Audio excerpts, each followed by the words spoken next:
12장에 하나님께서 아브라함을 부르시는 믿음의 첫 걸음은 떠나에서 시작되었습니다. 하나님은 아브라함에게 너는 너의 고향 친척 아비 집을 떠나라 이렇게 말씀하셨습니다. 하나님은 아브라함을 부르셔서 새로운 환경 속에 들어가게 하셨습니다. 하나님은 아브라함을 영적 어린아이로 만드시기 위해 계획하신 방법입니다. 이 떠남은 단순히 물리적으로 환경의 변화, 즉 새로운 장소로 이동하는 것만을 의미하는 것이 아닙니다.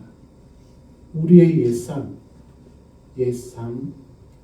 익숙해진 세계관, 오랜 시간 젖어있던 가치관과 옛 모습에서 빠져나오는 것을 이야기하는 겁니다.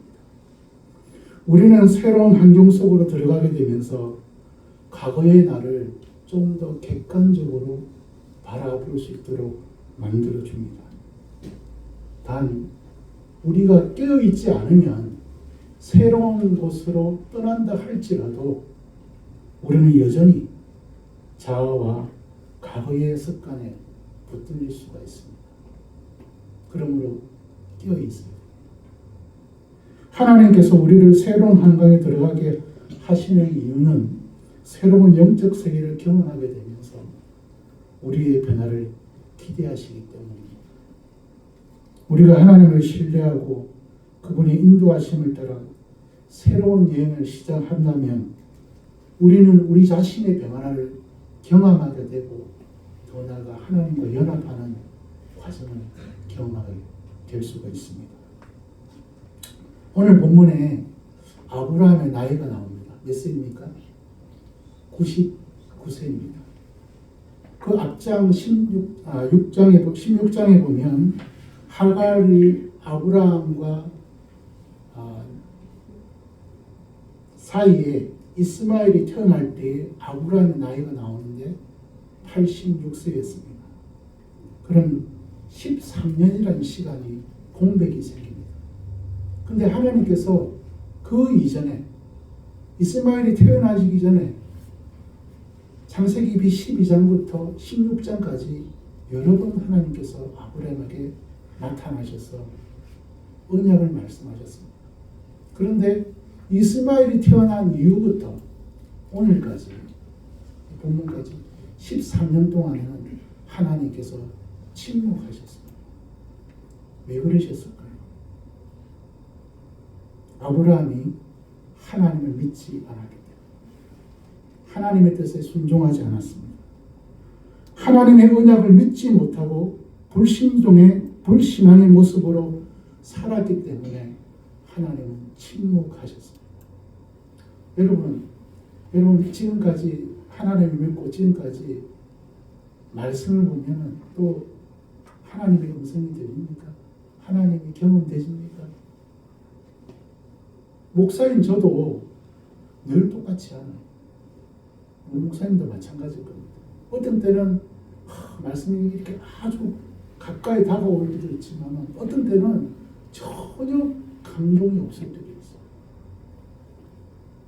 하나님의 문제입니까? 오늘 말씀해 보면은 믿음의 조상인 아브라함도 우리와 별 다르지 않다는 거죠.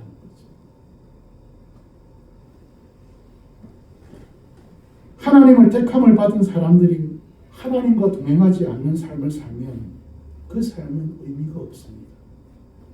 아무런 의미가 없습니다. 왜입니까? 아브라함이 하갈을 통해 낳은 아들로 인해 현실에 안주했습니다. 13년 동안 인간적인 방법, 너무나 일상적인 그런 방법을 일반적인 방법으로 자신의 구사를 만들었습니다. 현실에 안주하는 자는 하늘을 바라보지 못합니다. 그의 시선과 마음이 땅을, 이 세상을 향하고 있기 때문에 하나님의 뜻에 관심이 없기 때문입니다. 그래서 하나님이 찾아와서 아브라함에게 사례를 통해 아들을 낳을 것이다 했을 때 아브라함의 반응이 뭡니까? 이스마엘이나 하나님 앞에 살기를 원합니다. 이렇게 얘기합니다. 그러자 하나님께서 뭐라고 말씀하십니까? 아니다. 그 이전에도 하나님께서 내가 너에게 구사를 주겠다 하니까 아브라함이 뭐라고 했습니까? 엘리에셀이나 내 종 다메섹 사람 엘리에셀, 이번에는 이스마엘. 그때마다 하나님 말씀이 아니다. 아니야. 너 지금 잘못 생각하고 있어. 내가 지금까지 여러 번 너에게 얘기했는데 아직도 나는 나를 못 믿니? 내가 다시 한번 말하는데 이스마엘이 아니고 사례를 통해서 아들을 줄 것이다. 그리고 그의 이름을 이삭이라 할 것이다. 그러니 내가 하는 이 약속을 믿으라. 처음 하나님께서 아브라함을 부르실 때 하신 말씀이 있습니다. 창세기 12장 2절 3절 말씀을 제가 읽겠습니다. 내가 너로 큰 민족을 이루고 내게 복을 주어 내 이름을 창대하게 하리니 너는 복이 될지라. 너를 축복하는 자에게는 내가 복을 내리고 너를 저주하는 자에게는 내가 저주하리니 땅의 모든 족속이 너로 말미암아 복을 얻을 것이라. 하나님은 아브라함을 향한 큰 계획을 가지고 계셨습니다. 놀라운 계획을 가지고 계셨습니다. 아브라함이 상상할 수 없는 계획을 가지고 계셨습니다. 그러나 아브라함은 하나님의 그런 큰 계획을 닳기에는 그의 마음의 스케일이 너무 작은 거예요. 왜? 하나님이 어떤 분인지를 경험을 못 해봤거든요. 그러니까 그가 경험한 만큼, 그가 아는 만큼 믿게 되는 겁니다. 믿음은 그런 거예요. 우리가 하나님을 경험한 만큼 하나님을 믿게 되는 것입니다. 하나님께서는 아브라함을 향한 계획은 작은 가족의 한 가장이 아닙니다. 하나님은 열국의 아비, 다른 말로 아버지들의 아버지가 되도록, 모든 민족의 아버지가 되도록 하겠다고 하나님께서 선언하셨습니다. 이 말을 누가 하느냐? 전능하신 하나님, 언약을 이룰 수 있는 능력을 가지신 엘샤다이, 전능의 하나님께서 그렇게 하시겠다는 겁니다. 13년 동안 현실에 안주하며 아무 생각 없이 사는 아브라함을 하나님은 포기하지 않으시고 찾아와 주셨습니다. 자신에게 침묵하시는 하나님에 대해 아브라함은 어떤 생각을 했을까요? 아, 이스마엘이 그 후사 준다고 했는데 하갈을 통해 이스마엘이 그 후사인가 보다. 끝난가 보다. 그 전에 하나님이 여러 번 찾아와 주셨는데 왜 안 오실까? 내가 뭐 잘못했나? 그러다가 하나님 나를 버리셨나?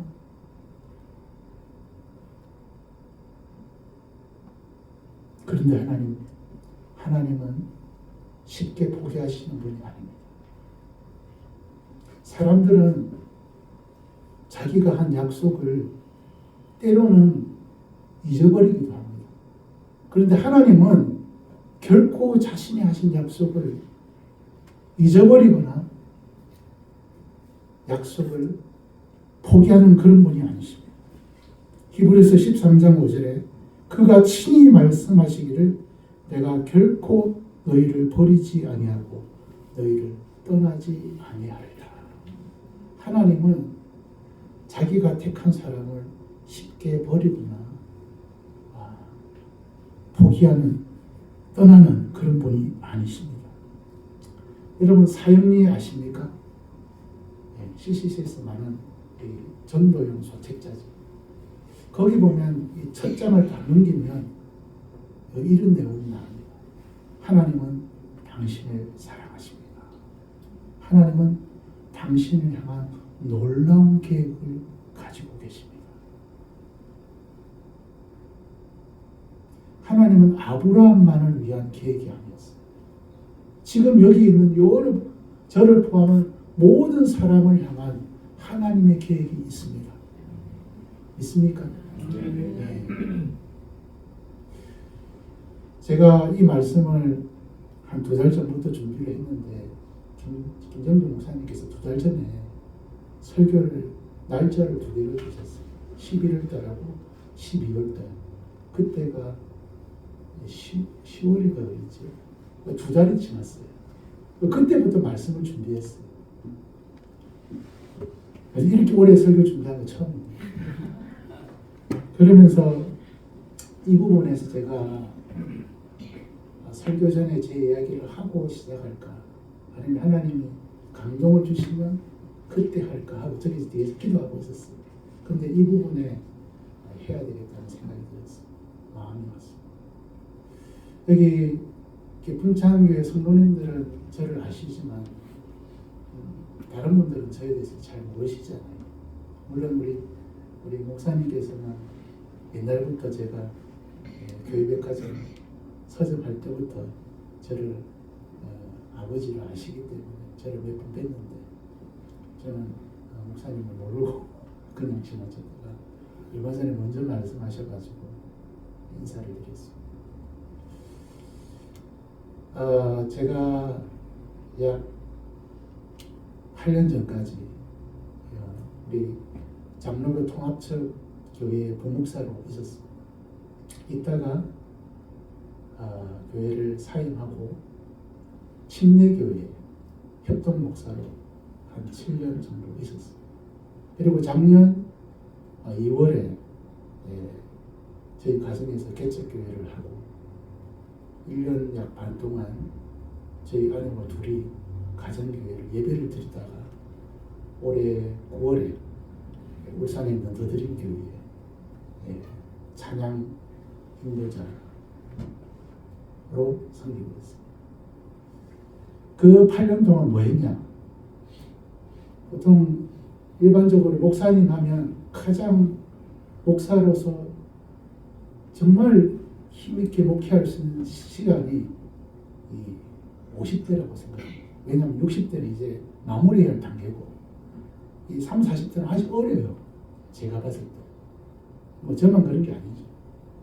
그래서 가장 힘있게 목회를 할 수 있는 시간이 50대인데 제 나이가 이제 올해 56, 57입니다. 그러면 그 7, 8년 시간을 남들은 열심히 목회를 하는데 저는 다른 사역을 했어요. 뭘 했습니까? 택시야, 요양보호사, 미화원하고 시의원 보좌관하고 지금은 장애인 활동 지원사하고 있어요. 제가 이렇게 곰곰이 생각해 봤습니다. 하나님 왜 저를 이런 일들을 시키십니까? 그래서 생각해 보니까 다 섬기는 일이더라고요. 택시는 운전으로 섬기는 것이고 저는 그냥 일로 생각하지 않았습니다. 저는 최선을 다해서 카카오 블루 할 때 제 평점이 5점 만점에 5점 만점이었어요. 그만둘 때 5점 만점이었어요. 그거 아무나 못하는 겁니다. 예. 그러니까 하나님이 특별한 은사를 저한테 주셨고 또 제가 이런 생각을 했어요. 하나님 장애인 활동 지원사 전적으로 섬겨야 됩니다. 전적으로 장애인에게 이용자에게 100% 맞춰줘야 되는데 저는 100%가 아니라 110% 빼기 20% 저는 해드린다고 생각합니다. 왜냐하면 그가 요구하지 않아도 그 사람에게 필요하다 생각하면 제가 뭘 주고 제가 못해도 그 사람에게 필요하다면 저는 섬깁니다. 왜냐하면 이게 죽게 하는 듯이 하는 것입니다. 그래서 저는 묵상을 했어요. 왜 하나님께서 이 일을 하게 하셨나? 예수님이 왜 오셨나? 마가복음 10장 45절에 인자가 온 것은 섬김을 받으려 함이 아니라 도리어 섬기라고 모든 사람의 대속물로 주려 함이라. 섬김이 예수님이 오신 목적이에요. 우리는 예수님의 제자 아닙니까? 예수님을 믿는 사람이라면 우리가 이 땅에 사는 목적도 섬김이 돼야 돼요. 근데 제가 이 일을 하는 이야기를 저희 아내나 저희 친구나 또 다른 목사님한테 내가 이런 일을 한다, 뭐 좀 미안합니다, 이렇게 변도 닦기도 하고, 진짜 우리 할아버지 할머니는 가면서 쌉니다. 가면서 싸기도 하고 진짜 벽에 통칠도 하시고. 또 제가 이렇게 하는데 만약에 처음부터 제가 부목사를 그만두고 이 일을 했다면 저는 못했을 것 같아요. 지금에 와서 하나님이 저를 훈련시키시고 연단시키시고 다듬으셔서 하나님의 계획과 섭리 가운데 저를 계속 이곳으로 할 수 있도록 만들어 가시는, 되게 하시는 하나님을 제가 보게 됩니다. 제가 하는 게 아니라 하나님께서 하시고 있다는 것을 느끼게 됩니다. 여러분, 자기가 하려고 하면 힘이 드는 거죠. 못하는 거죠. 근데 제가 한다고 생각하지 않습니다. 지금의 저는 제가 하는 게 아니라 하나님께서 하신다는 것을 제 삶의 자리에서 매일매일 경험하고 있습니다. 그 내용들이 너무 많지만은 이 시간에 다 말씀을 드릴 수는 없고, 아무튼 다시 말씀에 들어가서 사형리의 그 첫 번째 단락에 나오는 그 내용이 하나님께서 아브라함에게도 하시는 말씀이에요. 그리고 오늘 우리에게도 하시는 말씀과 동일한 겁니다. 하나님은 아브라함을 향한 너무나 크고 놀라운 계획을 가지고 있었다는 거죠.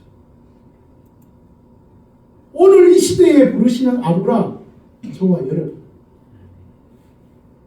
하나님도 우리에게 이런 질문을 하고 있는 거예요. 우리 스스로 이 질문을 해야 되는 것이죠. 하나님의 계획 가운데 내가 살아가고 있는가? 하나님이 떠나라 한다면 지금 있는 뭐 어디든지 떠날 수 있는가? 포기할 수 있고 내려놓을 수 있는가? 우리는 그 무릎에 답을 해야 되는 것입니다. 하나님께서는 아브라함이 자기가 살고 있는 땅에서 떠나길 원하셨습니다. 그리고 하나님은 아브라함에게 내가 너에게 보여줄 땅으로 가라 하셨습니다. 제가 오늘 말씀을 12장부터 17장까지 쭉 읽었는데 이 부분이 제 가슴에 확 와닿더라고요. 내가 너에게 보여줄 땅으로 가라. 왜 하나님은 아브라함에게 보여주지 않았을까요? 땅을 미리. 여기서 몇백 킬로 어느 방향으로 가면 네가 갈 곳이 있다. 지명을 가르쳐주고 장소를 가르쳐주면 일반 사람 같으면 어떻게 하겠습니까? 아, 거기 여기하고 비교해 보겠지 않습니까? 갈대우라고 하란하고 비교해가지고 내가 저기가 더 좋으면 그쪽으로 가고 거기가 안 좋을 것 같으면 하나님 가기 싫어요. 이렇게 하지 않겠어요? 사람들이 직장을 옮기고 갈 때, 이사를 갈 때 어떻게 생각합니까? 더 좋은 곳으로 가려고 하죠. 어쩔 수 없이 다운해서 이사를 가거나 직장에 뭐 정년퇴직해서 갈 수 있지만은 그렇지 않은 다음에요. 누가 자기보다 지금보다 현재보다 못한 곳으로 가려고 하겠습니까? 그러나 그리스도인은 하나님의 종은 그거하고 상관이 없는 거죠. 하나님이 가라는 곳이 가장 복된 곳이죠. 내가 있어야 될 곳이라는 거죠. 아까 말했지만 말씀을 중단했는데 제가 하는 일들, 장애인 활동 지원사 뭐 이렇게, 그분은 근육병이 있어가지고 손만 이렇게 까딱까딱거리고 고개만 다 까딱거리고 아무것도 못합니다. 그러니까 제가 이렇게 팔을 올리면 호흡이고 기입이고 이렇게 하고 밥 정도 먹고, 예, 그게 답니다. 소변 누고 그 외에는 제가 다 해줘야 됩니다. 예, 전적으로 다. 그러니까 제가 그 이야기를 하니까 제 친구도 저희 아내도 제 주위 사람들 다 못하겠다 하더라고요. 못하겠다 하더라고요. 어떻게 하냐. 대단하다 그러더라고요. 안 대단합니다. 입장을 한번 바꿔서 생각해 보십시오. 그 사람하고. 그분하고 바꿔보십시오. 아마 그분이 내가 되고 내가 그분이 된다면 그 사람은 돈 안 받고도 매일 봉사할걸요. 그렇지 않겠습니까? 바꿔준다면 평생 나를 위해 섬길걸요. 네.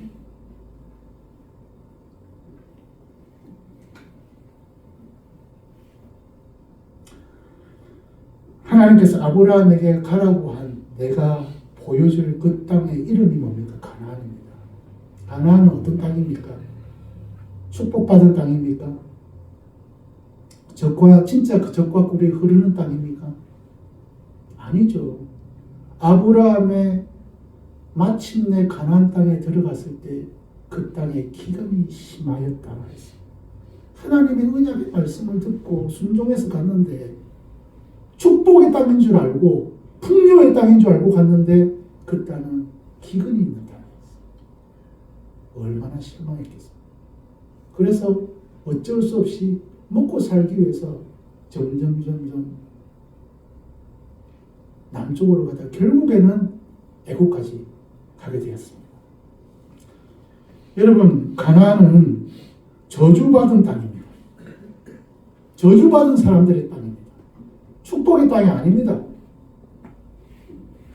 성경 이전으로 올라가면 노아의 세 아들 중에 둘째 함이 아버지의 벌거벗은 그 모습을 보고 비웃었습니다. 그래서 노아가 함을 저주했습니다. 함의 아들 중에 하나인 가나안에게 그 저주가 임한다고 하였습니다. 그 땅이 바로 가나안입니다. 하나님께서 아브라함을 보내신 곳은 축복의 땅이 아니라 한마디로 저주받은 곳입니다. 바로 여기에서 아브라함이 역할이 있는 것입니다. 아브라함은 어떤 사람입니까? 하나님의 선택을 받은 사람. 하나님께서 복 주는 사람. 내가 너로 복이 되게 하겠다. 네? 내가 너로 복이 되게 하겠다. 한번 물어보겠습니다. 지금 여러분이 살고 있는 것은 축복의 땅입니까? 저주받은 땅입니까? 떠나고 싶습니까? 계속 머무르고 싶습니까? 저는 집을 내놨는데 하나님을 집을 주시겠대요. 말씀으로. 10편 37편을 갑자기 하나님이 펼쳐놓으시고 이렇게 하시더라고요. 근데 5번이나 내가 땅을 주겠다 하시더라고요. 일방적으로 저한테. 제가 펼친 적이 없는데 그 들어왔어요. 근데 여러분, 저는 그 다음에 어떤 집으로 갈지 잘 모릅니다. 계산은 하고 생각을 하고 있습니다. 근데 사지는 않을 겁니다. 집을. 왜? 이 집이 내 집이라고 생각하지 않습니다. 하나님이 여기 살아라 하면은 제가 집을 살지만은 그게 아니면은 집을 안 살 겁니다. 왜? 언제 떠날지 모르기 때문에. 그렇지 않습니까? 돈이 없어서 안 사는 게 아닙니다. 물론 돈도 없지만, 네, 다 대출해야 됩니다. 집 팔아가지고. 네. 왜냐하면, 하나님이 어디로 가라 할지 모르기 때문에, 저는 100% 하나님께 순종할 마음이 있기 때문에, 가라고 하면, 살라고 하면은, 머물러 하면은, 그때 머무르고 살 겁니다. 우리가 어떻게 생각하든지 과연 내가 머물고 있는 이곳이 하나님께서 가라고 있으라고 지시한 곳인가? 지시한 땅인가? 이 물음을 날마다 우리 자신에게 해야 됩니다. 내가 하고 싶어서 좋아서 하는 게 아니라 하나님이 원하시는가? 아브라함과 함께 고향을 떠난 사람 중에 조카 롯이 있었습니다.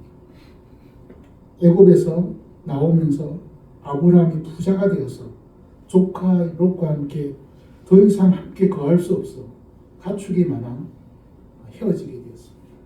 롯은 소돔과 고모라를 선택했고 아브라함은 헤브론을 떠났습니다. 그때 롯이 소돔과 고모라를 택할 때 그가 그 땅을 선택한 기준은 눈에 보기 좋았어요.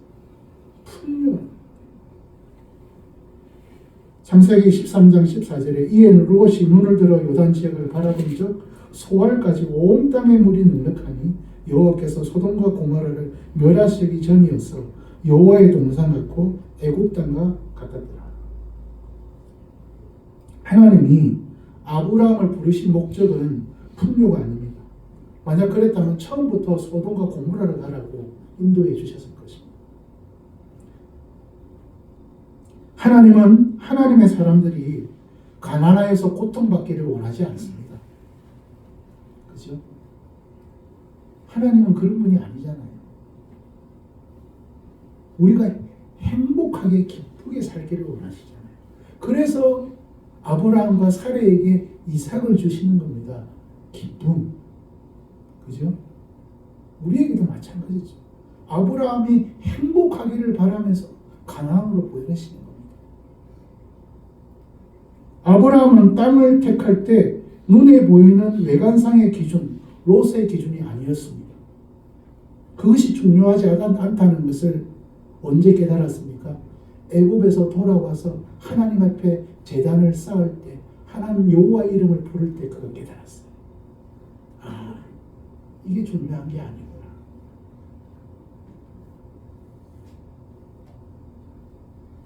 그런데 우리가 한번 생각해 볼 것은 아브라함이 받은 복, 아브라함이 받을 복에 집착하는 사람들이 있습니다. 교회 안에. 여기 기도하러 오신 분들은 그런 분들이 아니죠. 근데 세상 사람들뿐만 아니라 교회 안에 대부분의 사람들이 자기가 하나님께 받을 복에 관심이 많아요. 제가 사역한 교회만 해도 10교회가 넘습니다. 1년에서 적게는 2개월, 길게는 한 7년 동안 한 교회마다 머물렀는데 이 교인들을 보면은 정말 하나님의 마음과 그분의 계획이나 의도에 관심이 없어요. 오로지 관심은 자기 자신이에요. 하나님을 알고 그분을 믿고 그분을 경험하고 그분과 교제하는 게 목적이 아니라 하나님을 통한 참다운 그 기쁨과 행복을 누리는 것이 아니라 하나님을 통해서 뭔가 받아내려고 하는 그 목적이 훨씬 강하다는 걸 제가 느끼게 되었습니다. 하나님이 의도하시는 바는 아브라함이 받을 복을 넘어서 아브라함이 복을 나누어주는 통로가 되기를 원하셨습니다. 하나님께서 우리를 택하신 목적도 마찬가지입니다. 내가 하나님을 믿어서 하나님의 복을 받아 누릴 뿐만 아니라 한 걸음 더 나가야 됩니다. 복을 나누어 줘야 돼요. 내가 복이 돼야 돼요. 내가 가는 곳마다 선한 영향을 끼쳐야 돼요. 제가 지난번에 11월 달에 설교했는가요? 이렇게 금산교회에서. 그때 제가 지금 케어하고 있는 우리 47세 된 우리 진유 형제, 이름이 진유인데요. 13년 전까지만 수영로 교회에서 7년 동안 신앙생활을 했어요. 근데 14년 동안 가나안 성도가 됐어요. 안 나가. 교회를 안 나갔어요. 그래서 13년 동안 구원파 생활지도원하고 12년 동안 있었고 제 앞에 1개월짜리 여자분 선생님이 계셨고 그 다음에 제가 왔습니다. 그분은 제가 목사인지도 모르고 저도 그 사람이 예수 믿는 사람이었던지도 몰랐어요. 다만 저는 하나님 앞에 하나님이 저에게 주신 생각이 뭐냐면 마음이 뭐냐면 첫째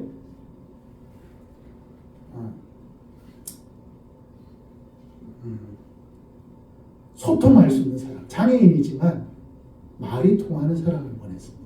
둘째, 제가 선한 영역을 끼칠 수 있는 사람이 원했어요. 근데 그분이 2주 되었을 때 저에게 얘기하거든요. 아까 일주일 좀 지났을 때 우연히 얘기하다가 제가 목사라는 걸 알고 자기도 교회 다녔다면서 2시간에 울면서 얘기하더라고요. 펑펑 울면서. 그리고 나서 그 다음 주 금요일에 집에 가려고 하는데 선생님, 그때는 목사를 안 불렀어요. 선생님, 제가 지난주부터 유튜브 예배를 드리고 있습니다. 그리고 나서 지금 4개월이 지났습니다. 지금은 오늘도 낮에 2시간 이상 기도하고 있어요. 매일 말씀을 읽고 말씀을 듣고 설교를 듣고 주일에는 예배를 3번 드린다더라고요. 어느 교회, 오늘 어느 교회 드리냐니까 이 교회 드리고 이 교회 드리고 이 교회 드리고 이 교회는 이게 좋고 이 교회는 이게 좋고 이러면서 예배를 드리고 있다 하는데, 지난주에 저한테 그런 이야기를, 목사님 4개월 전에 저 모습이 4개월 후에 제가 이렇게 변할 줄 몰랐습니다. 이렇게 얘기하는 거예요. 그리고 오늘 제가 설교한다니까 40분 일찍 보내주더라고요. 고맙다고.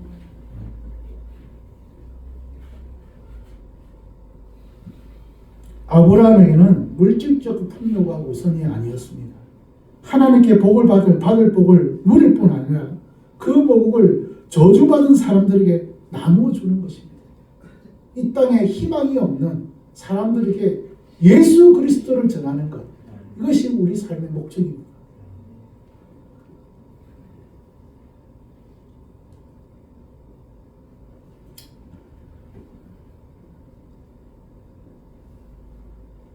사역리 다시 말씀드리면 그 첫 장에 뭐라고 되어 있죠? 하나님은 당신을 사랑하십니다. 하나님은 당신을 향한 놀라운 계획을 가지고 계십니다. 이 질문에 내가 답을 해야 됩니다. 그럼 나는 어떻게 살고 있지? 어떻게 살아야 하지? 정말 하나님의 사랑이 필요한 곳에 내가 있는가? 가고 있는가? 그럼 그곳이 어디지? 근데 걱정할 필요가 없죠. 하나님이 말씀 속에서 우리에게 답을 주셨습니다. 아브라함을 처음 만나셨을 때 하나님께서 아브라함에게 말씀하셨습니다. 우리가 어디로 갈지 고민할 필요가 없습니다. 왜냐하면 우리에게는 인생 내비게이션, 인생 나침반이 있거든요. 하나님의 말씀. 창세기 12장 4절에 보면 이에 아브라함이 여호와의 말씀을 따라갔고, 이런 말씀입니다. 그리고 12장 5절에 보면 마침내 가나안 땅에 들어갔더라. 하나님이 말씀하시고 하나님이 함께 하시고, 그랬더니 결국에는 하나님의 말씀을 듣고 순종하는 사람은 결국은 하나님 것을 원하는 곳에 이르게 하신다는 거죠. 그러니까 걱정할 필요가 없죠.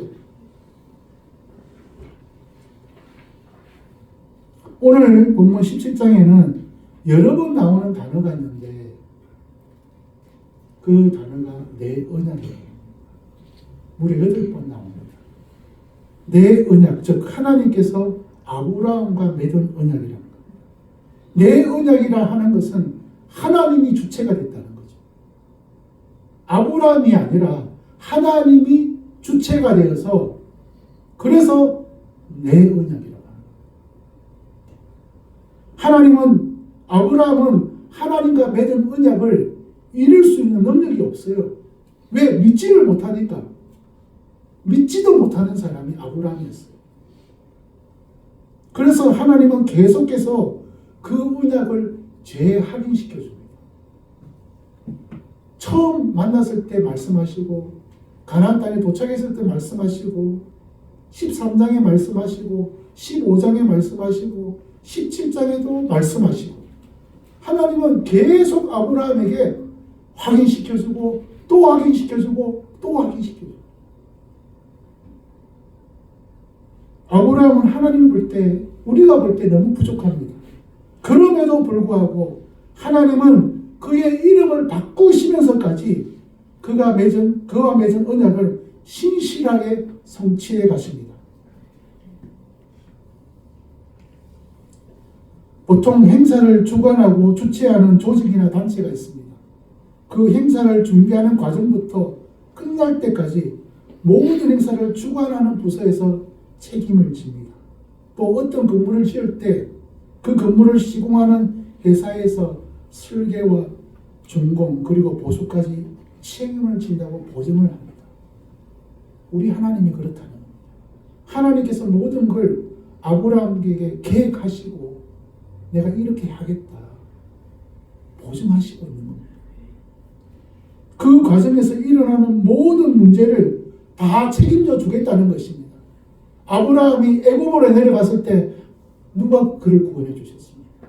하나님께서 구원해 주셨죠. 하갈로 인해서 사라와 문제가 일어나고 이스라엘 때문에 문제가 일어났을 때 하나님께서 답을 주셨습니다. 내보내라. 롯의 문제가 생겼을 때 헤어지라. 롯을 구해올 때 하나님께서 그 과정 속에서 일어난 문제에 책임을 지셨습니다. 하나님은 아브라함이 거짓말을 하고 실수와 불순종한 가운데서도 그를 버리지 않으시고 끝까지 붙드시고 도우시고 복주시고 사용하셨습니다. 제가 아까 우리 김정주 목사님께 주의 손이 꼭 아시냐고 물어봤죠. 뭐 처음 들어보시죠. 아시는 분 주의 손이 한 분밖에 없군요. 두 분, 몇 분 없군요. 이 잔치 공동체라는 월십 팀이 지은 곡인데 주위에서 갑자기 설교를 또 저기서 준비하는데 이 가사가 생각이 나더라고요. 주의 손의 뒷부분 가사에 보면 주의 손이 붙드시네 흔들리는 우리의 삶을. 아브라함은 계속 이렇게 넘어질듯 말듯 주저앉고 넘어지고 이렇게 흔들리는 이 모습 속에서도 하나님은 아브라함을 포기하게 하지 않는 거예요. 계속 붙잡고 있는 거예요. 주저앉는 아브라함을 이렇게 세우시고 넘어지는 아브라함을 이렇게 세우시고 흔들리는 아브라함을 붙잡아 주시고 계속 바라보고 계시는 것이죠. 주님의 손이 우리를 과거부터 지금까지 그리고 앞으로 영원토록 우리를 붙잡고 있다는 거죠. 사람들이 이름을 바꿀 때가 있습니다. 언제 그렇습니까? 운명을 바꾸고 싶어서. 현재의 삶에 만족하지 못할 때 자신의 운명을 이름이라도 바꾸어서 개척을 하고 하는 그런 마음이 있는 거죠. 그러나 오늘 아브라함의 경우는 다릅니다. 자신의 이름을 자기가 바꾸는 게 아니라 하나님께서 오셔서 그의 이름을 바꾸어 주십니다. 아브라함의 의지와 상관없이 그의 이름을 바꾸십니다. 5절입니다. 이제 후로는 내 이름을 아브라함이라 하지 아니하고 아브라함이라 하리니 이는 너를 여러 민족의 아버지가 되게 하렵니다. 여기 보니까 되게 한다고 했어요. 자기 이름을 자기가 바꾸는 사람은 자기 의지를 가지고 자기 노력으로 자기 인생을 개척해 나가려고 합니다. 근데 됩니까? 이름 바꾼다고 됩니까? 이름 바꾸고 되면 다 바꾸죠. 매일 바꾸죠. 장명무소가 가서 바꾸든가 어쩌든 바꾸든가. 근데 안 되잖아요. 누가 우리를 만드셨는데? 누가 인간을 창조하셨는데? 하나님께서 아브라함을 만드셨기 때문에 여러분 하는 인생이 아니라 되는 인생이 돼야 되는 거죠. 제가 아까도 말씀드렸지만 제가 이 일을 하는 게 아닙니다. 하나님께서 되게 하셨어요. 그러니까 힘이 들지 않는 겁니다. 내가 하려고 하면은 너무 힘이 들어요.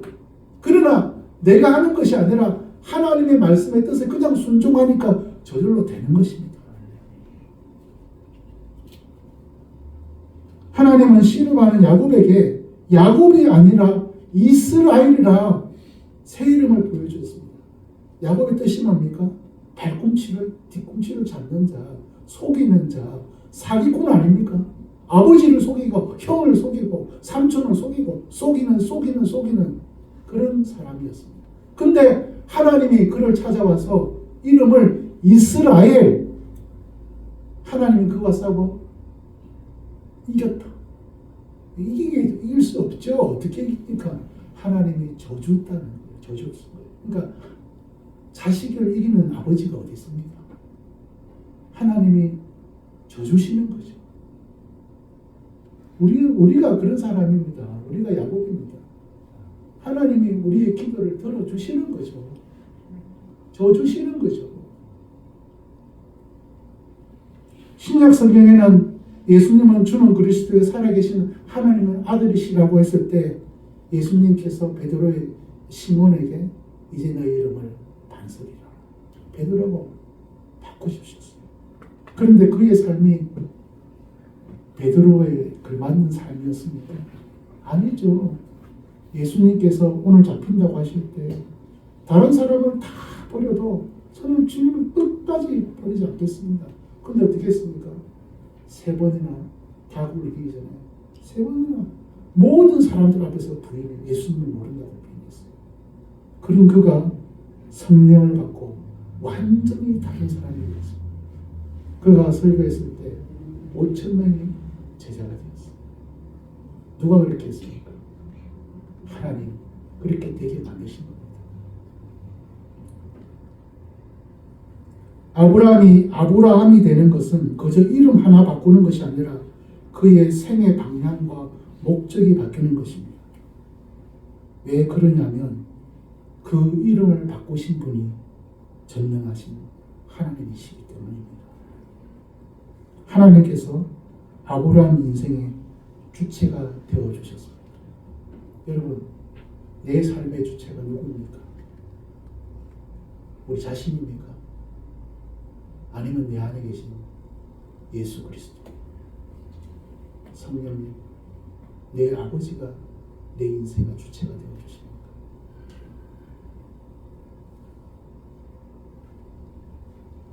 하나님께서 그 이름에 맞게 성취해 가신다는 것입니다.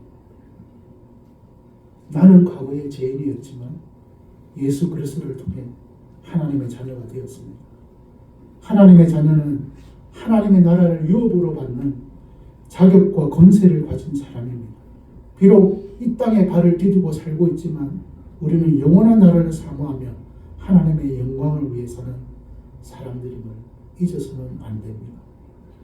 하나님께서는 아브라함을 부르시고 찾아와 주셔서 말씀하십니다. 이제후로는 내 이름을 아브라함이라 하리라.